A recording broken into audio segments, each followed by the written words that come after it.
Welcome back, football fans. Big Al here on this late Tuesday night, October 18th, 2022. Or if you're watching the replay, it's already Wednesday, October 19th, 2022, or any day after that. But either way, welcome to another edition of the week that was as we take a look at the statistical numbers from all 14 games from week number 6 in the National Football League. And at the end of the rundown, we'll update the NFL standings and I'll unveil my week 7 power rankings. So with that said, let's jump into week number 6 in the NFL in this edition of the week that was.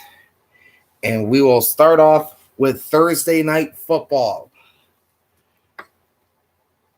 with the Washington Commanders visiting the Chicago Bears. The Commanders were ranked number 28 in my week 6 power rankings. The Bears were ranked number 30. And this was an ugly game from start to finish. Washington ends up winning 12-7. All right. So the Chicago Bears ran 64 offensive plays, 27 passing, 37 rushing. The Commanders ran just 50 plays, 22 passing, and 28 rushing. Total yards were 392 to 214 in favor of the Chicago Bears. Passing yards also favored Chicago surprisingly, 154 to 86. Rush yards favored Chicago as well, 238 to 128.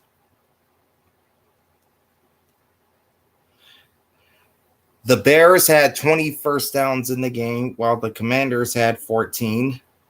So on the season, Washington now has 115 first downs to 93 for Chicago. Neither team was good on third downs in this game. Washington was 2 of 11 for 18.2% and 28 of 79 for the season. Chicago was 5 of 13 for 38.5% and on the year 31 of 75. The Commanders did not attempt the fourth down, so they remained 2 for 8 for the year. The Bears went 1 for 4 on fourth down for 25% and on the season 3 for 8. The Commanders had 7 penalties for 36 yards. They have 39 total for 371. Chicago had 4 penalties for 42 yards, 31 on the year for 253. Time of possession favored the Bears, 32 minutes and 12 seconds. The Commanders, 27 minutes and 48 seconds. As far as defensive numbers go, the Commanders had 45 tackles from their defense, 18 solo tackles. They now have 246 total tackles and 115 solo. They recorded 5 sacks on Justin Fields. That gives them 19 on the season. They recorded just their second forced fumble of the year, and they added 5 passes defensed, which brings them to 27. They had an interception in this game, which is their second of the year, and still no defensive touchdowns through 6 games. For the Bears defense, they had 37 tackles, 12 solo. So in all, they have 267 tackles, 106 solo. They recorded 3 sacks in the game, bringing them to 11 on the season. They recorded their 8th fumble of the year. 4 passes defensed in this game, brings them to 19. And no interceptions or touchdowns against Washington. They remain at 5 interceptions. All right. Oh, and by the way, before we continue, All the statistical numbers and the point spreads and over-unders are courtesy of the Sports Alerts app. The closing line in this game was Washington -1, and the over-under was 39. And give me a second. I got to look for something else here. I got to look for my picks. All right. Here they are. Didn't have to go far to look for them. Okay. I picked Washington to win this game 20-13. I took the under in this game, and I picked Washington to cover the 1 point, which they do, winning by 5. Now to the Sunday schedule. We'll start off with the New York Football Giants hosting the Baltimore Ravens. This is number 10 versus number 9. And it was the G-Men who got a late touchdown to stun the Ravens 24-20. All right, 58 offensive plays for the New York Giants, 27 passes, 31 runs. 56 offensive plays for the Baltimore Ravens, 32 passes, and 24 runs. Baltimore outgained New York in this game, 406-238. They outgained the Giants through the air as well, 195-155. And on the ground, big, 211-83. So that explosive New York Giants rush offense was held to a meager 2.7 yards per run on Sunday.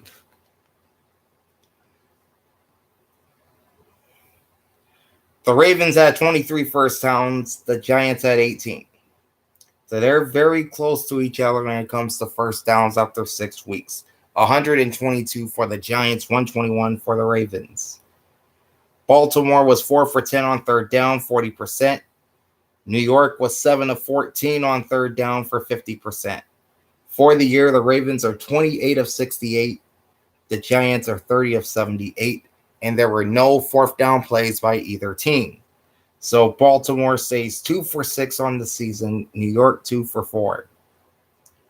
The Ravens were hit hard with the penalties. They had 10 for 74 yards, bringing their total to 33 and 239 yards. The Giants only had 3 penalties the entire day for 25 yards. They now have 40 penalties on the season for 307. Time of possession favors New York, 31 minutes and 52 seconds versus 28 minutes and 8 seconds for the Ravens. Ravens defense records 45 tackles, 28 solo, 262 and 152 are their respective totals. They had 4 sacks on the day, which brings their season total to 15. They recorded their 6th fumble, the defense did, and only 2 passes defensed in this game, which brings them to 31 on the season. No interceptions or touchdowns. However, the Ravens defense still has 8 for the year with no defensive scores. The Giants defense had 38 tackles, 24 solo. Total numbers are 241 and 102. They sacked Lamar Jackson twice, which brings their sack total to 12. They also had a fumble in this game, their 10th of the year, putting them among the league leaders. And 5 passes defended. That brings their total to 24. And it only took them 6 games that the New York Giants defense records their first interception of 2022. Okay, back to the Sports Alerts app, where I can tell you that the closing line in this game was, my phone is, there it is. Closing line in this game was Baltimore -5.5, and the over-under was 45.5. I took the Ravens in this one, 27-19. And I had Baltimore covering the points. But New York won straight up and against the spread. So I lost both picks. So now I am 1-1 straight up and 1-1 against the spread after those first two games. Now to the Bengals and the Saints. It was a tight affair the entire game, but Cincinnati pulls it out 30-26 in the Caesars Superdome. The Bengals ran just 51 plays on offense, 37 passes rather, and only 14 runs. The Saints, meanwhile, ran 70 plays. It was a more balanced attack from their offense. 36 passes, 34 runs. Total yards favored New Orleans, 399 to 348. Passing yards favored Cincinnati, 273 to 171. And rushing yards, a big advantage to the New Orleans Saints, 228 to 75. First downs were close to even in this game, 22 for the Saints, 21 for the Bengals. Cincinnati now has 128 through 6 games, while New Orleans has 122. The Bengals were 6 for 10 on third down for 60% with no fourth down attempts. On the season, the Bengals are 39 of 78 and even 50% on third downs, and very good or very bad, I should say, on fourth downs, 2 of 7, 28.6%.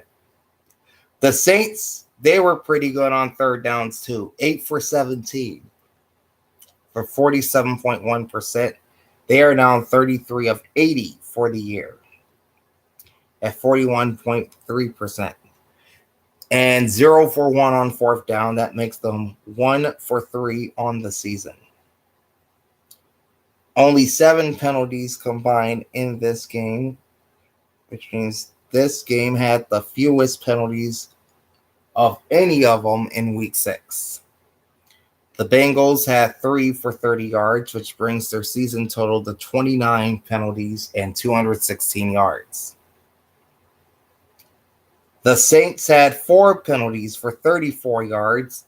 They now have 44 total penalties for 410. Time of possession favored the Saints, 32 minutes and 15 seconds. The Bengals had the ball for 27 minutes and 45 seconds. Looking at the defenses, the Bengals had 39 tackles, 5 solo, 251 and 129 are their respective totals. 1 sack on the afternoon, that gives them 12 on the season. They didn't force a fumble in this game, which leaves their total at this category. Leaves their total in this category at 5. And 5 passes defensed brings their total in this category to 28. No interceptions or touchdowns against the Saints. They remain with 5 INTs. The Saints defense records 41 tackles and 30 solo tackles. It's 250 solo tackles, 118 solo. They recorded 4 sacks on Joe Burrow, which brings their total to 14. They forced a couple of fumbles in this game, numbers 5 and 6. And they defended a couple of passes in this game, numbers 17 and 18. And no interceptions or touchdowns by the Saints defense, so they still have the 1 INT. Closing line was Cincinnati -3, and the over-under is 43. I took the Bengals in this game, 26-21, and I also had them covering the spread, which at the time I wrote it down was 1 point, but then it increased to 3. So either way, I won both those picks. So I'm 2-1 both straight up and against the spread. All right, next up, the Jaguars at the Colts, and this is a revenge game for Indianapolis. These two teams played in Jacksonville back in week 2, and the Jaguars pitched the 24-0 shutout. Well, on Sunday, the Colts would exact some revenge as they would win 34-27 in the rematch.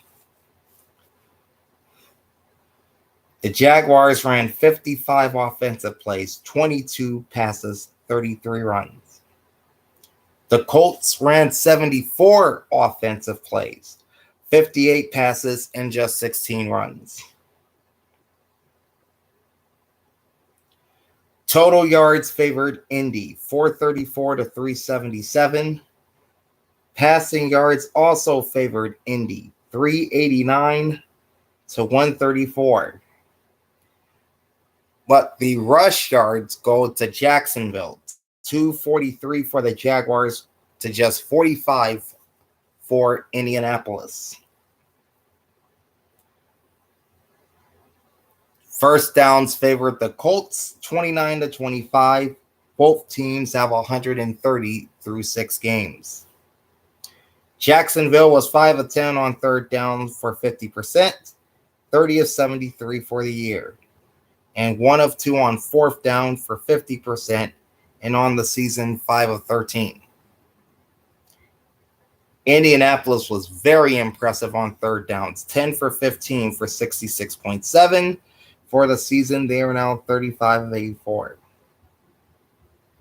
And they didn't attempt the fourth down in this game, so they remain a putrid 1 for 6. The Jaguars have 4 penalties for 44 yards, 32 total for 249. The Colts had 7 penalties for 52 yards, and 38 total for 319. Time of possession favors Jacksonville, 31-11 to 28-49. Jacksonville's defense records 49 tackles, 18 solo. Respective totals are 257 and 115. They didn't record a sack, unfortunately, so they stay at 10. They recorded their 4th fumble of the year, and 7 more passes defended for the Jacksonville defense, which brings their league-leading total to 40 through 6 games.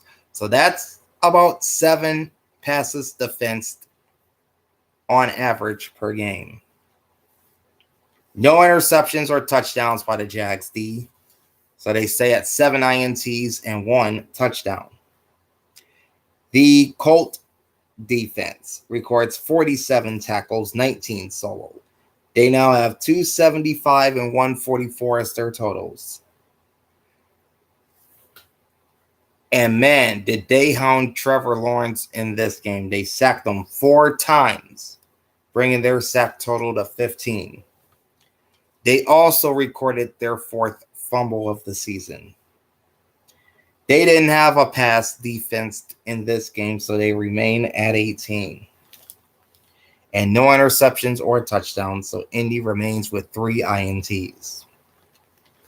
Closing line was Indianapolis -2. The over-under was 41.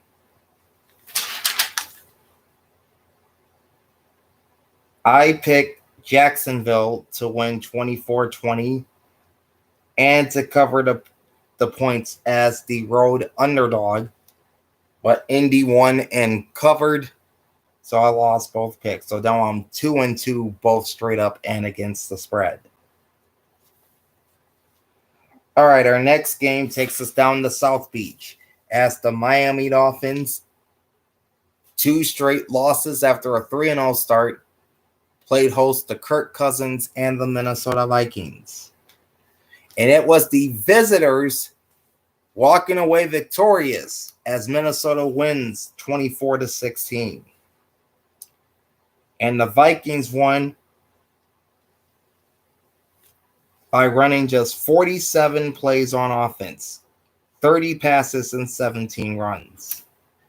The Dolphins ran 67 plays on offense, 47 passes, and 20 runs. Total yards were 458 to 234 for the Miami Dolphins. Passing yards were also a big advantage to the home team. 385 to 156. And rush yards were at a premium for both teams. 78 yards for Minnesota, 73 for the Dolphins. And first downs were a 2-1 edge to Miami. 23 first downs for the Dolphins to just 11 for the Minnesota Vikings. So last week it was the Dallas Cowboys winning with just 10 first downs. This week it's the Minnesota Vikings winning with just 11 first downs. Minnesota now has 132 first downs through 6 weeks. The Dolphins 122. Both teams were terrible on third down. 2 for 12 for 16.7% by Minnesota. 4 for 14 and 28.6% for Miami. The Vikings did not attempt the fourth down. The Dolphins were 1 for 2 for 50%. And for the season on third down, the Vikings are 31 of 75. The Dolphins 26 of 68. On fourth down, the Vikings are 5 for 9. And the Dolphins 4 for 8. The Vikings were only flagged twice for 20 yards. That's it. They have 25 penalties through 6 weeks for 185 yards. So looking at this would make the Vikings the second least penalized team in the National Football League through 6 weeks. And they have the fewest penalty yards of any team. Miami, on the other hand, they were bombarded with flags. They had 10 penalties for 97 yards. They now have 43 total penalties for 331 yards through 6 games. Time of possession is 35 minutes and 29 seconds for Miami.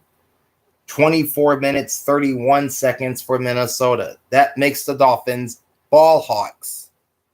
Anyone new to the channel, not familiar with a ball hawk? It is a team that possesses the ball 35 minutes or more in a game. Doesn't matter if they win, doesn't matter if they lose. Okay, the Minnesota Vikings recorded 49 tackles, 31 solo, 242 and 141 are their totals in that category. They recorded 6 sacks in this game, bringing their total to 17.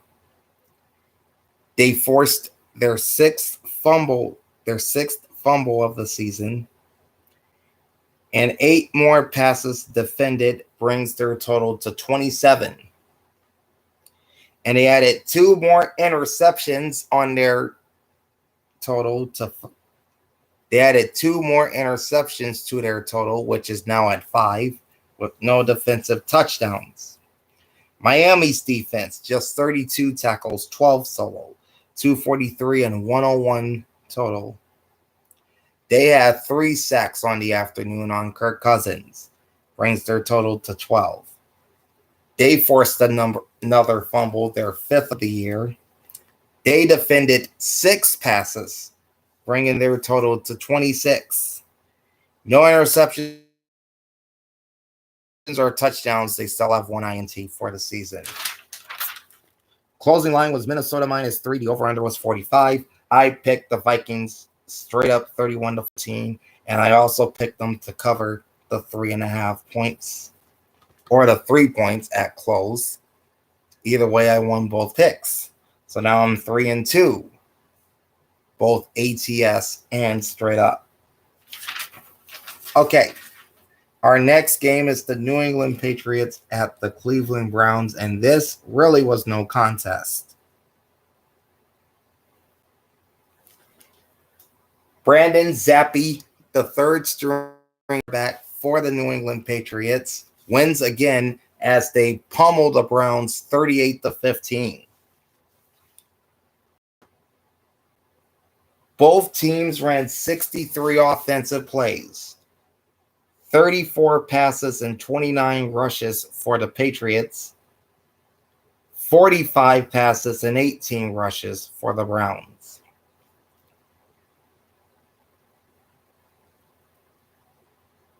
And every statistical category in terms of yards favored New England. Total yards were 399, 328 to the Patriots. Passing yards were 301, 258 to the Patriots. Rushing yards were 98-70, also to the Patriots. And the 70 rushing yards are the fewest by the Browns this season. And this has been the number one ground attack in the NFL. All right, Patriots had 20 first downs in this game, 16 for Cleveland. The Browns now have 139 versus 116 for the Patriots.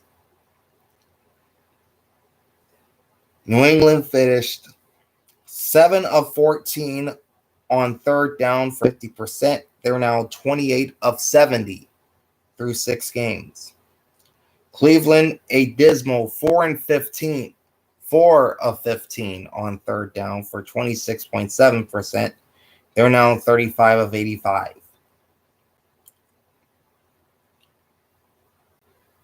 New England had no fourth down plays, so they remain 1 for 3. Cleveland, however, went 3 for 5 on fourth down for 60%. And for the season, they're also hitting 60%, 9 of 15. Sorry. And the Patriots, they got hit with the flags once again. 12 of them for 92 yards. So they were the most penalized team in terms of number of flags in the NFL in Week 6. They now have 38 penalties for 299. The Browns had 7 penalties for 63 yards, so they got hit hard with the flags as well, but not as bad as New England. Cleveland now has 39 penalties for 312. Time of possession favors New England, 35 minutes and 5 seconds, just barely getting them into ball hawk territory. The Browns had the ball for 24 minutes and 55 seconds. The Patriots defense records 42 tackles, 28 solo. That puts them at 244 and 105 respectively.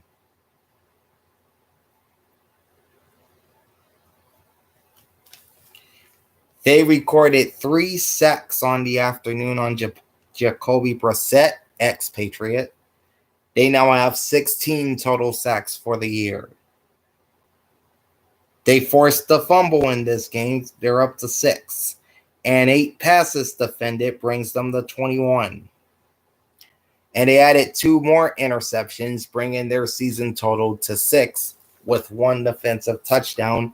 That, of course, was the pick 6 in the Green Bay game a few weeks ago.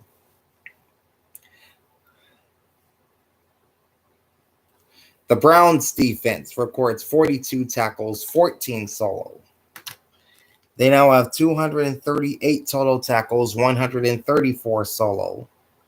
2 sacks on the afternoon on Brandon Zappi, bringing their season total to 11. And they forced their 5th fumble of the season, plus 3 passes defended. That brings their total to 28. No touchdowns or interceptions. So they remain with just 2 INTs. Closing line was Cleveland minus 2.5, and the over-under was 43.5. And this was my upset of the week. I picked the Patriots to win 27-24, and I picked them to cover the points as the visiting underdog, and I hit both picks. Congrats to me. So now that's, let's see, Washington's a win, Cincy's a win, That's 4-2 straight up and 4-2 against the spread. I'm very happy about that. Okay, next, the New York Football Jets at the Green Bay Packers.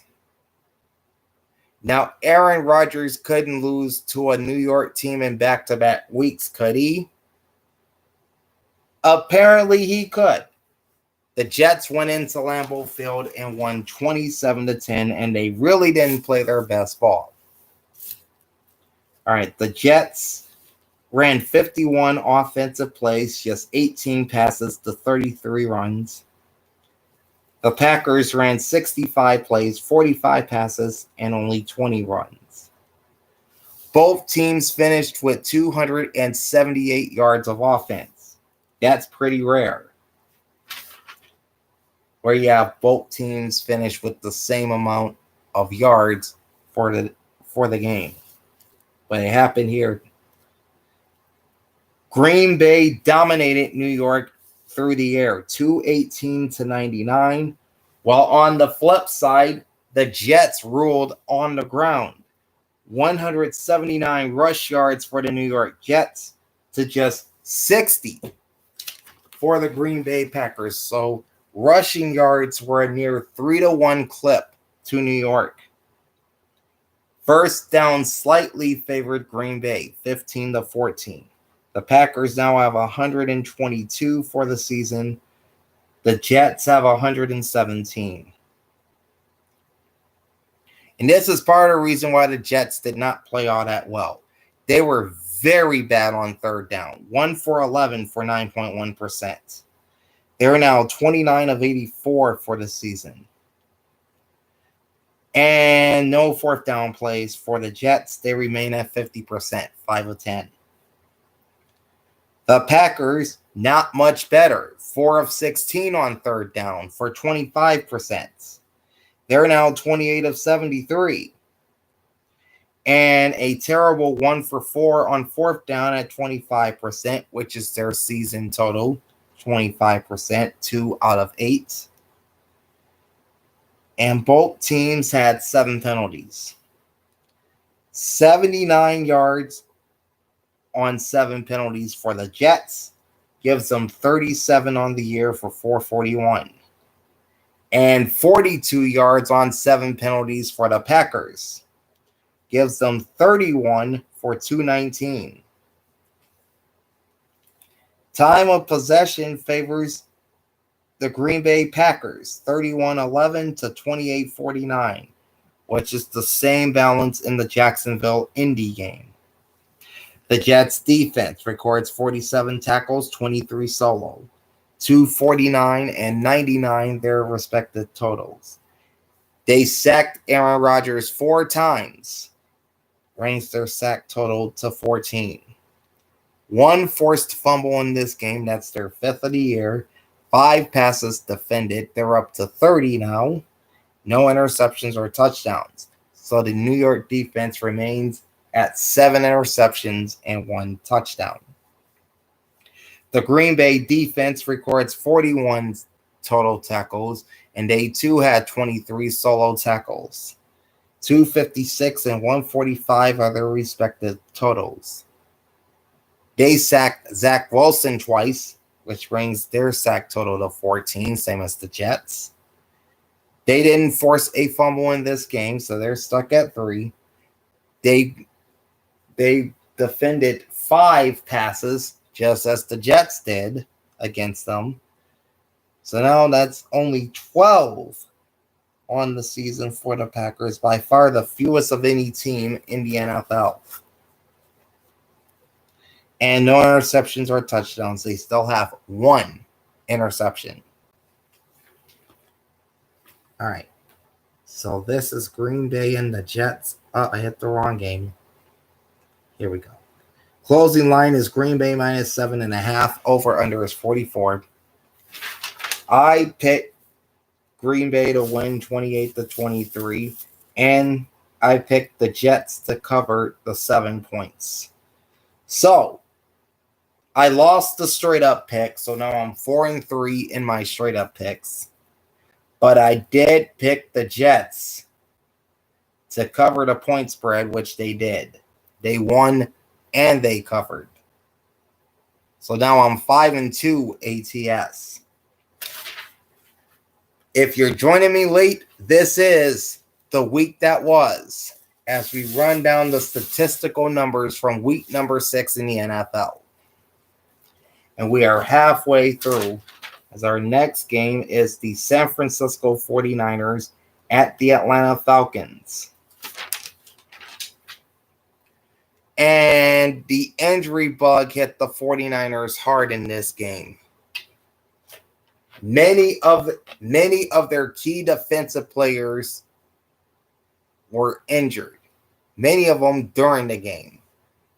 And that didn't bode well for this supposedly impenetrable San Francisco defense.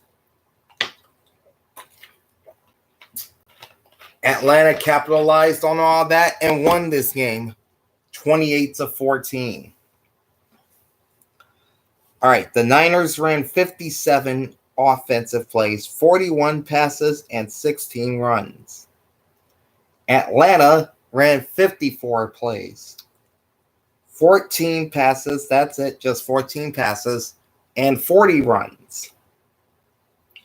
Total yards were 346 to 289 San Francisco. Passing yards were 296 to 121 San Francisco. Rushing yards were more than a 3-1 edge to Atlanta. 168 to 50. First downs favored the Bang Bang Niner gang, 21-18. The Niners now have 111. The Falcons have 123. San Francisco was not good on third down. They were 3 of 8 for 37.5%, and for the year, 30 of 74. The Falcons were solid on third down, 9 for 14 for 64.3%, and they're 30 of 67. Okay. The Niners were 0 for 1 on fourth down. They're now 2 of 7 on the year. No fourth down plays for the Falcons. They stayed 2 for 3.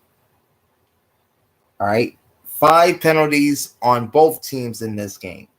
30 penalty yards on the 5 penalties for San Francisco.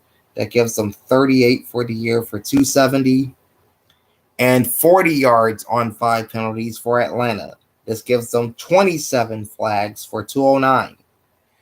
And the Falcons won the time of possession battle in this one, 33 minutes and 25 seconds to 26 minutes and 35 seconds. The Niners defense records 52 tackles, half of them being solo, half of 52 being 26. Their respective totals are now 256 and 114. They had 2 more sacks on the year. They had 2 more sacks in the game. And on the year, they're up to 24, which leads the NFL. They recorded their 5th fumble of the season, did the defense. But they didn't pass defend a pass in this game. So they remain at 25. They had no interceptions or touchdowns in this game either. So they stay at 5 interceptions with 2 defensive TDs. Falcons defense, 36 tackles, 5 solo, 254 and 94 to respective totals. They did not record a sack. I think this is the 2nd straight game that the Falcons offense did not record a sack. I'm looking back at the week 5 offensive number. I should be looking at the week 5 defensive numbers. Here they are. Yes, this is the 2nd straight week the Falcons did not record a sack, so they still have 7.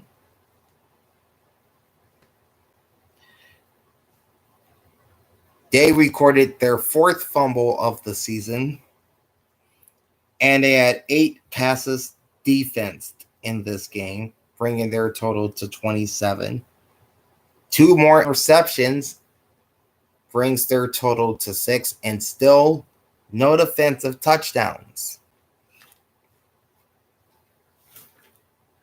Okay, Diners Falcons right here. Closing line was San Francisco -3, and the over-under was 45.5. I picked the Niners to win 31-20, and I picked San Fran to cover the 3-point spread. But the Falcons won and covered, so I lost both picks. So now I'm sitting 500 with my straight up picks at 4-4, and I'm down to 5-3 against the spread. The last of the early games in Week 6 had the Tampa Bay Buccaneers and the Pittsburgh Steelers. And it was the home team pulling off the upset as they defeated Tom Brady and the offensively challenged Bucs 20-18.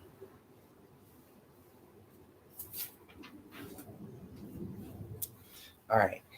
The Buccaneers ran 66 offensive plays, 40 passes, 26 runs.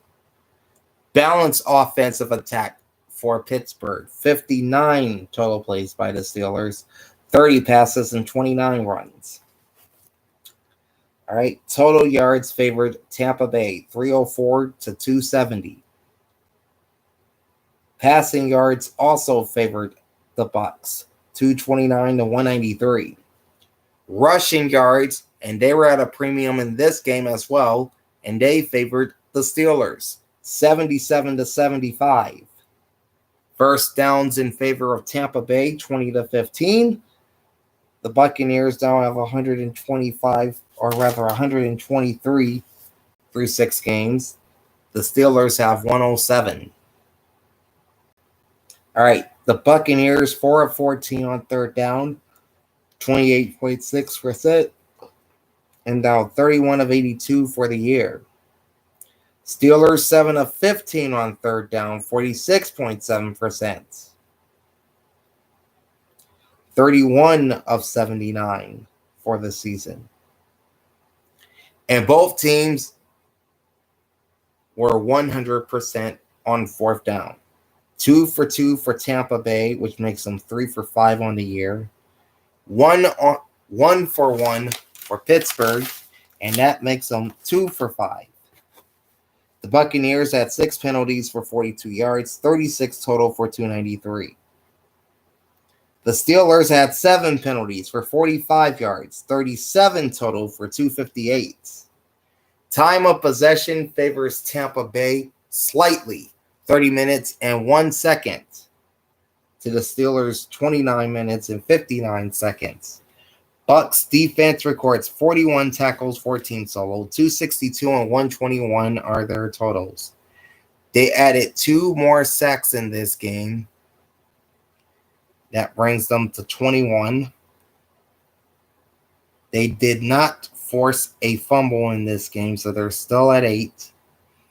And 3 passes defensed, which brings their total to 22. 0 interceptions, 0 touchdowns in this game. 6 on the year with 1 defensive touchdown for the Buccaneers. The Steelers defense records 50 tackles, 28 solo, 277 and 128 their totals. With 2 sacks on the afternoon on Tom Brady, their sack total is now 12. And they would record their league-leading 11th fumble in the win, plus 4 passes defended, which brings their total to 34. 0 interceptions, 0 touchdowns. They stay at 8-1 in those categories. Closing line was Tampa Bay -9.5, and the over-under was 46.5. I picked Bucs to win 27-16 and to cover the 9. I lost both picks. So now I have a sub 500 record with my straight up picks. That makes me 4-5. And now I'm 5-4 against the spread. And it doesn't get any better as we go to the late portion of the week 6 schedule. We'll start off with the Cardinals and the Seahawks. The Seahawks win this one 19-9. Arizona ran 65 plays, 37 passes, 28 runs. Balanced attack for Seattle, 61 plays, 31 runs, 30 passes. Or rather, 31 passes and 30 runs, I should say. Sorry about that. All right. Total yards favored the Cardinals, 315 to 296. So there was not a lot of offense in this game. Passing yards also favored the Cardinals, 171 to 160. Rushing yards also in favor of the Cardinals, slightly here, 144 to 136. First downs were in favor of Seattle, 19 to 15. The Cardinals now have 127. The Seahawks have 117. Both teams not good on third down, both below 30%. Arizona was 4 of 16 for 25%. They're now 30 of 88. The Seahawks 4 of 14 on third down for 28.6%. They're now 31 of 70. And the Cardinals, who have been one of the best fourth down offenses in football, kind of struggled in this category on Sunday, going 1 for 5. That's 20%. They're now 12 for 22 on the season. That's 54.5%, but it's not as high as it was, say, even a couple weeks ago. Because if you look at the Arizona Cardinals over the last 2 games,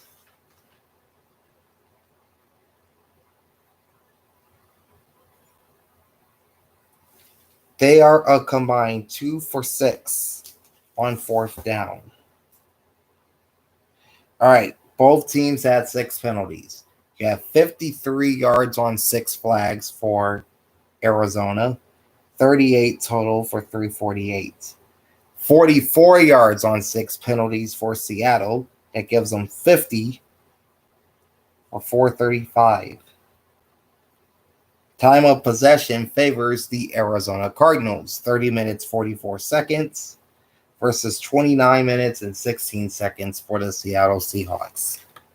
The Arizona defense records 47 tackles, 22 solo, 248 and 105, their respective totals. And the Arizona Cardinals, who had the fewest sacks of any team in the NFL, they had 6 coming into the week. They recorded 5 sacks on Geno Smith on Sunday. So that's their season total to 11. All right, they forced another fumble in this game. That's their 8th of the year. 6 passes defended, bringing their total to 24. And 0 interceptions. And they did have a punt block. They had a block punt returned for a touchdown, so we will count that. So that's their second defensive touchdown to go along with 2 interceptions. Now, I will be counting block punts returned for touchdowns, but kick returns and punt returns for touchdowns will not be counted in the defensive category. Just a little side note there. Closing line was Arizona minus 2.5. Over under was 50.5. I picked the Cardinals to win this game 31-28 and to cover the 2.5 points. Unfortunately, Seattle won and covered, so I lost this pick. So now this makes me 4-6 on the week straight up, and I'm back to 500 ATS, 5-5.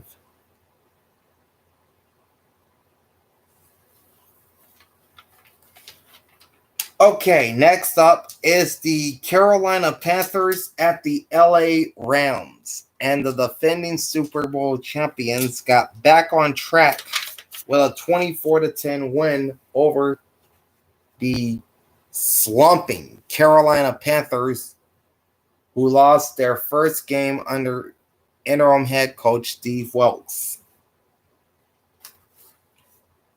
The Panthers 42 offensive plays, 21 passes and 21 rushes. That's as close as you can get.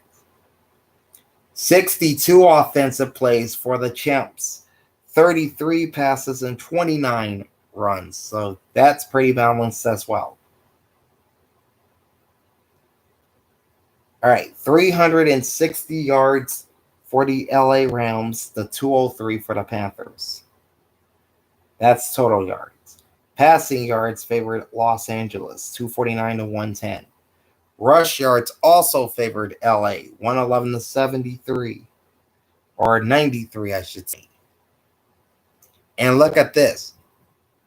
Near a near 3-1 clip in first downs in favor of the LA Rams.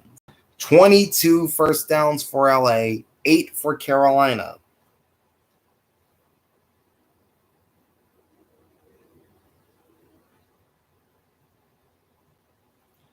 The Rams now have 115 first downs. The Panthers have a league low 79. So if you do the math here, 79 first downs through 6 games is about 13 per game. That's pretty bad. All right. Speaking of pretty bad, that was the Carolina Panthers on third down. 2 for 10, 20%. For the season, they're 17 of 72. So this is the worst third down team in the league. 17 of 72. That's 23.6% if you're keeping score. LA was 50-50 on their third down, 6 of 12, and 32 of 75 for the season.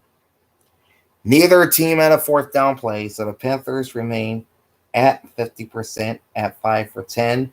LA, a very impressive 71.4%, which is 5 out of 7. All right. Yeah, 3 penalties for the Panthers for 30 yards. 31 total for 313. 7 flags for Los Angeles for 49 yards. And 24 total for 205. Time of possession is 37 minutes, 5 seconds for the world champs, which puts them well into ball hawk territory. 22 minutes, 55 seconds for Carolina.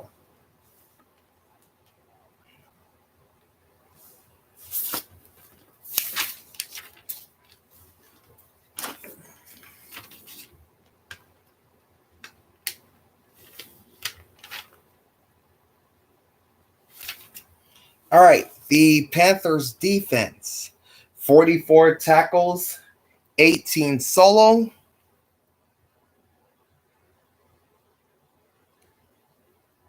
259 and 90, their respective totals in those categories. 1 sack on the day on Matthew Stafford. That's their 9th of the season. 0 forced fumbles. That's 3 for the year for Carolina.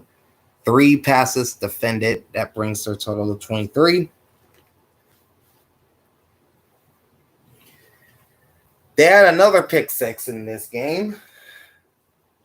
Interception return for a touchdown. So they now have 4 interceptions and an NFL leading 3 defensive touchdowns. LA's defense, 28 tackles, and all of them were assisted on. There were no solo tackles. So their season totals are 238 and 100.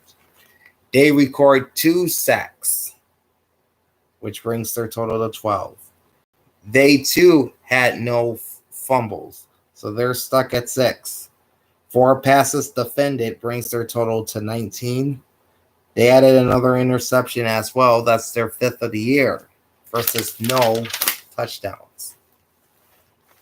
I picked LA to win this game 23-17. And I picked Carolina to cover the 9.5 points. The Rams won by 14, so they covered that point spread easily. So I won the straight up pick but lost the ATS. So now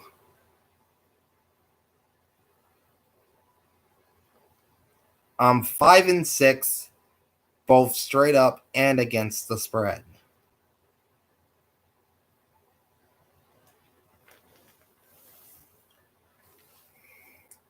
Next is the game of the year to this point. Last time the Bills and Chiefs played was in the 2021 AFC divisional round, and we all know and we all watched that drama unfold. 78 points and close to 1,000 yards of total offense, with the Chiefs taking the Bills out of the playoffs for a second straight year. So now, Josh Allen's Bills return to the scene of the crime of that game back in January. And they would emerge victorious as to defeat the Chiefs 24-20. The Bills ran 71 offensive plays, 40 passes, 31 runs. The Chiefs ran 58 offensive plays, 40 passes, and 18 runs. Total yards were 443 for Buffalo, 387 for Kansas City. Passing yards favored the Chiefs by just one. They had 319 yards. The Bills had 318. Rushing yards favored Buffalo, 125-68. First downs also favored Buffalo, 26-23. And these teams are 1 and 2 in total first downs in the NFL through 6 weeks. 147 for the Chiefs, 146 for the Bills. Both teams finished 4 for 11 on third down, 36.4%. Buffalo is now 38 of 72 on third downs. Kansas City, not too far behind them at 50%, 35 of 70. So they are 1-2 in terms of third down percentage. In fact, Kansas City's 50% ties Cincinnati for seconds. All right, the Bills were 1 for 3 on fourth down, 33.3%, 6 of 10 for the season. The Chiefs 1 for 1 on fourth down, 100%, and 3 for 5 for the season, so both are hitting 60% on fourth down. 7 penalties for the Bills for 35 yards, 36 total for 230. And 5 penalties for 58 yards for KC. This gives them 29 total penalties for 286. Time of possession is 31 minutes, 28 seconds for the Bills, 28 minutes and 32 seconds for the Chiefs. Buffalo's defense records 44 tackles, 30 solo. Respective totals are 252 and 134. They sacked Patrick Mahomes 3 times. That's 19 on the year. And 6 games into the season, they do not have a fumble to their credit. 5 more passes defense, however, gives them 36. And they added 2 more interceptions for an NFL leading 10 with 1 defensive touchdown. The Chiefs defense had 45 tackles, 16 solo, 263 and 127 are their respective tackle totals. They were able to sack Josh Allen once. That's their 14th of the year. They didn't force a fumble either. They're stuck at 6. And they had 5 passes defensed in this game. They're up to 24. No touchdowns or interceptions. They still have the 1 pick 6 from the Chargers game, that Thursday nighter back in week 2. Closing line was Buffalo minus I'm looking at the wrong game. Closing line was Buffalo minus 2.5, and the over-under was 54. I picked the Bills to win 38-31 and to cover the point spread, and I won both picks. So I'm back even at 500, both straight up and against the spread at 6-6. So yeah, my picks have not been good this week. Okay, our Sunday night game takes us to the NFC East and a battle for division supremacy as the undefeated Philadelphia Eagles welcome the hated Dallas Cowboys into Lincoln Financial Field.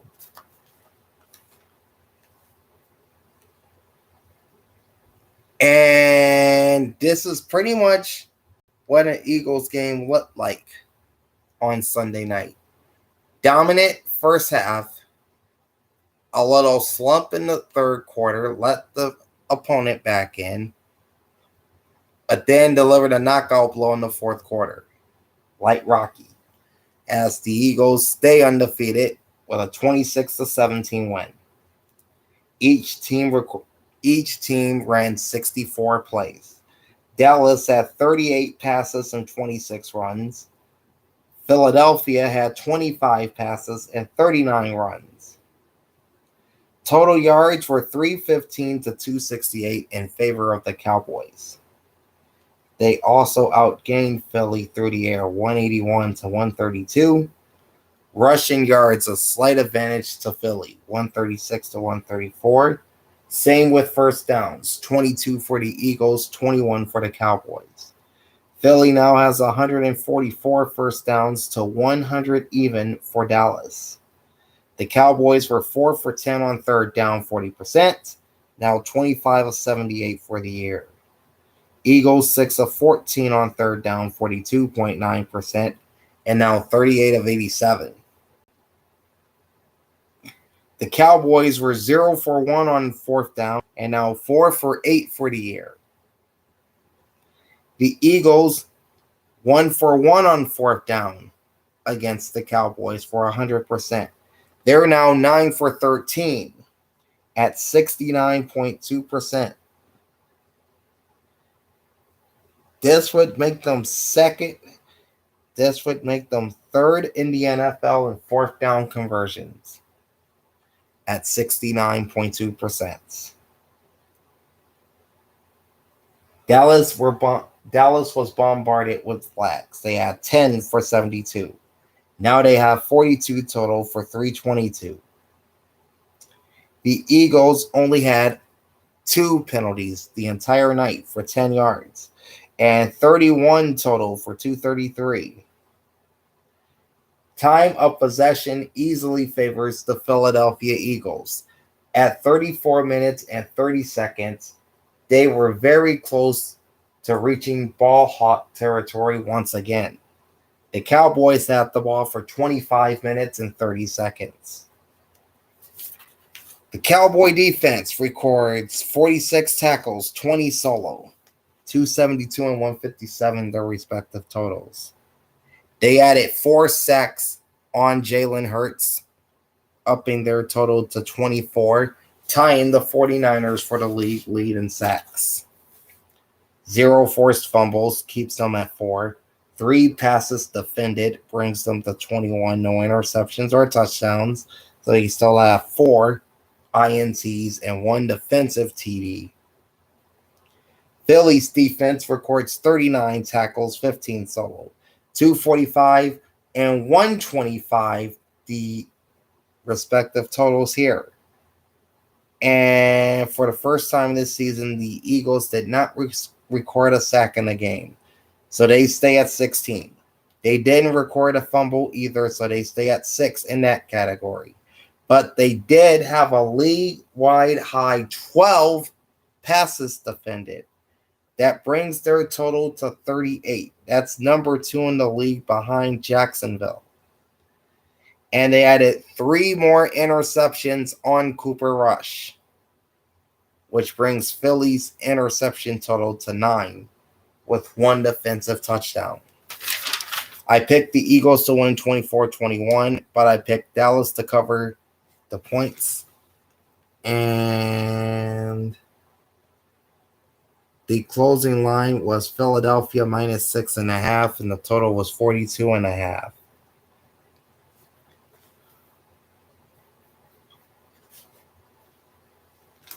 So I won both straight up and against the spread.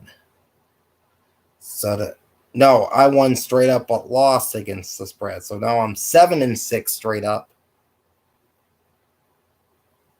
And 6-7 against the spread.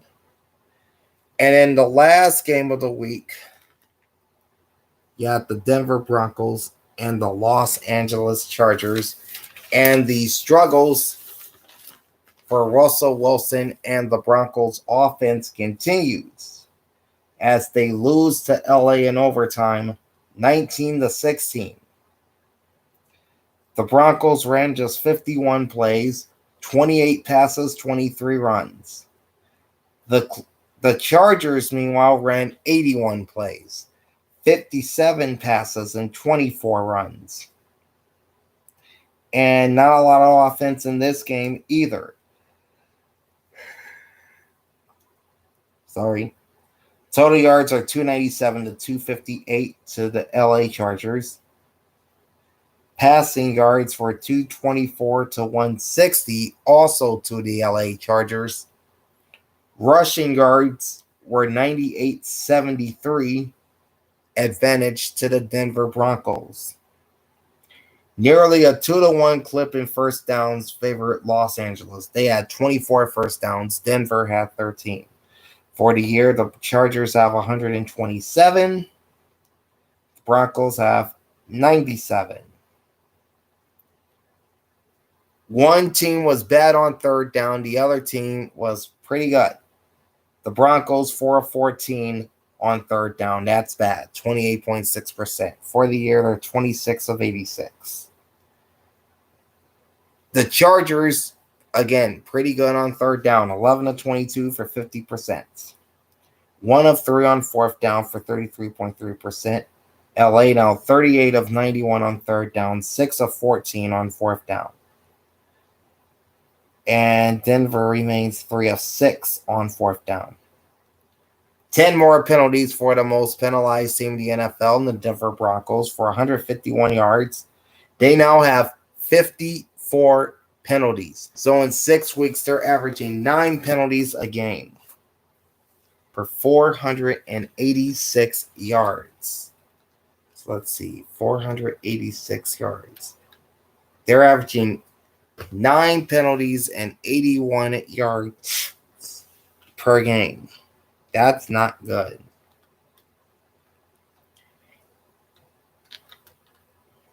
And they're averaging exactly 9 yards per penalty, which is also not good. The Chargers had 9 penalties for 89 yards, 34 total for 267. So in this game, both teams were hit hard with the laundry. Time of possession favored the LA Chargers. 38 minutes and 49 seconds to 28 minutes and 33 seconds for the Broncos.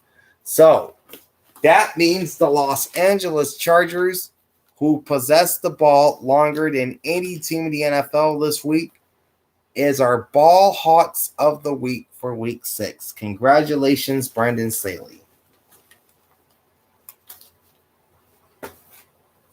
All right. The Broncos defense records 61 tackles, 39 solo. Their respective totals are 264 and 114. They sacked Justin Herbert twice, which brings their sack total to 20.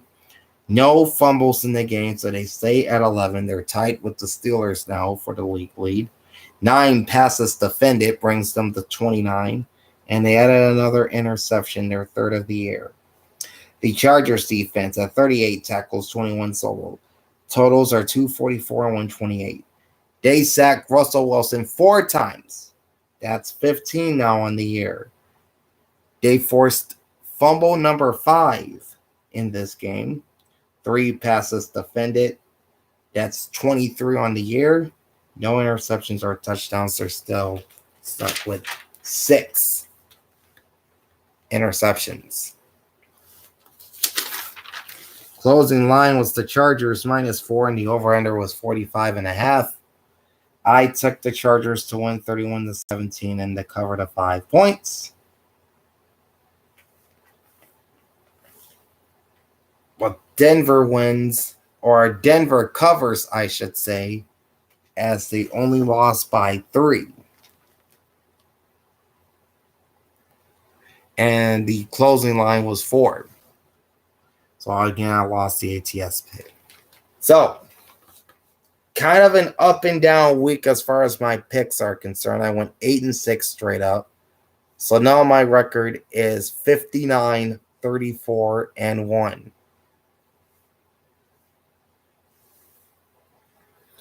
And I went 6-8 against the spread.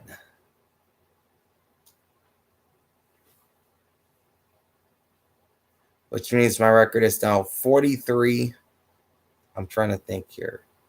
43, 47, and 4. That's my ATS record.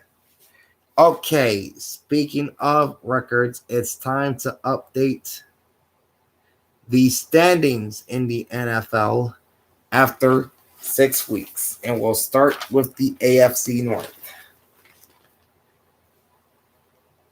where you have both the Baltimore Ravens and Cincinnati Bengals tied at the top at 3-3. And the Cleveland Browns and Pittsburgh Steelers tied for third at 2-4. The Buffalo Bills continue to lead the AFC East with a 5-1 record, followed by the New York Jets at 4-2, and then the Miami Dolphins and New England Patriots both 3-3. Of course, the Dolphins 3 straight losses after a 3-0 start.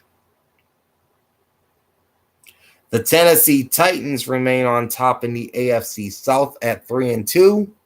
Not too far behind are the Indianapolis Colts at 3-2-1. Then it's the Jacksonville Jaguars at 2-4, and the Houston Texans at 1-3-1. And in the AFC West, the Kansas City Chiefs and Los Angeles Chargers are tied atop the division at 4-2. The Chargers have now won 3 straight. Broncos at 2-4. They've dropped 3 in a row. And the Las Vegas Raiders are at 1-4. In the NFC North, the Minnesota Vikings have opened a 2-game lead in this division at 5-1. The second place Green Bay Packers are 3-3, back-to-back losses. Oh, and Minnesota is riding a 4-game win streak. The Chicago Bears are 2-4, and the Detroit Lions are 1-4, both on 3-game losing streaks. The Philadelphia Eagles, the NFL's only unbeaten, is now 6-0. The New York Giants are 5-1. The Dallas Cowboys 4-2. And the Washington Commanders at 2-4. The Tampa Bay Buccaneers and the Atlanta Falcons are tied atop the the NFC South at 3-3. The Saints are a game back at 2-4. And the Carolina Panthers, sitting with the worst record in the NFL at 1-5. And that brings us to the NFC West, where we have a 3-way tie for first place with the San Francisco 49ers, the defending Super Bowl champion Los Angeles Rams, and the Seattle Seahawks all at 3-3, while the Arizona Cardinals are sitting in the basement by themselves at 2-4. And before we wrap things up, it's time to unveil my Week 7 power rankings. So, wasting no time, we're jumping right into this. At number 32 are the Carolina Panthers. Same spot as last week. Number 31 is the Chicago Bears, down from 30. Number 30 is the Houston Texans, up from 31. Number 29 is the Cleveland Browns, down from 21. Number 28 is the Washington Commanders, same spot as last week. Number 27 is the Arizona Cardinals, down from 24. Number 26 is the Seattle Seahawks, up from 29. 25 is the Jacksonville Jaguars, down from 23. 24 is the Detroit Lions, up from 25. 23 is the Pittsburgh Steelers, up from 27. 22 is the New Orleans Saints, same spot as last week. 21 is the Atlanta Falcons, up from 26. Number 20, the Denver Broncos, down from number 17. Number 19 is the Las Vegas Raiders, up from 20. Number 18 is the Tennessee Titans, up from 19. Number 17 is the Indianapolis Colts, up from 18.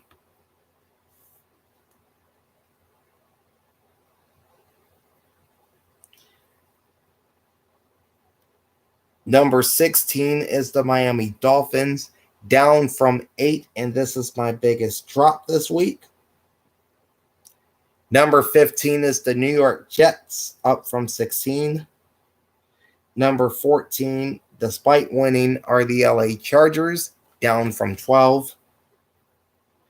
Number 13, that's the New England Patriots, up from 15.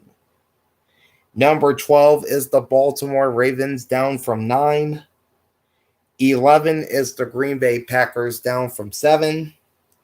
Number 10, the Cincinnati Bengals, up from 13. Number 9, the world champion Rams, up from 11. Number 8 is the San Francisco 49ers, down from 6. 7 is the Tampa Bay Buccaneers, down from 4. 6 is the Dallas Cowboys, down from 5.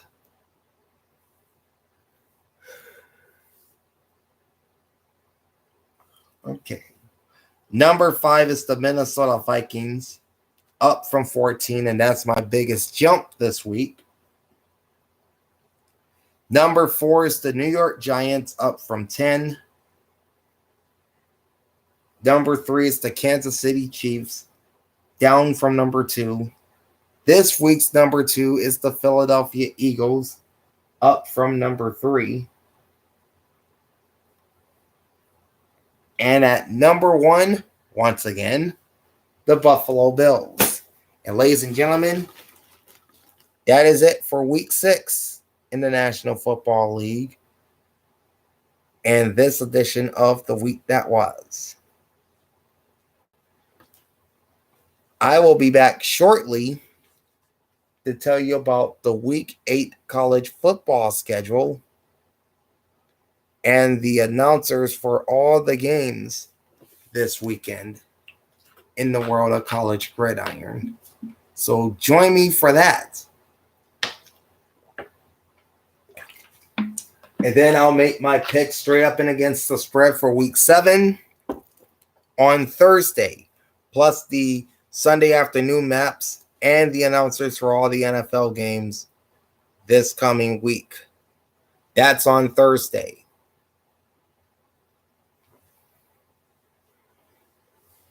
The college football rankings, those are on Monday or Tuesday, depends on what happens. And then we'll be back next week as we recap week 7 in the National Football League in our next edition of the week that was. So join me for all of that. Until then, like, comment, and subscribe to my channel, ring the bell, and get notified every time I go live. Big Al signing off. Thanks for watching and enjoy the pigskin. Peace out.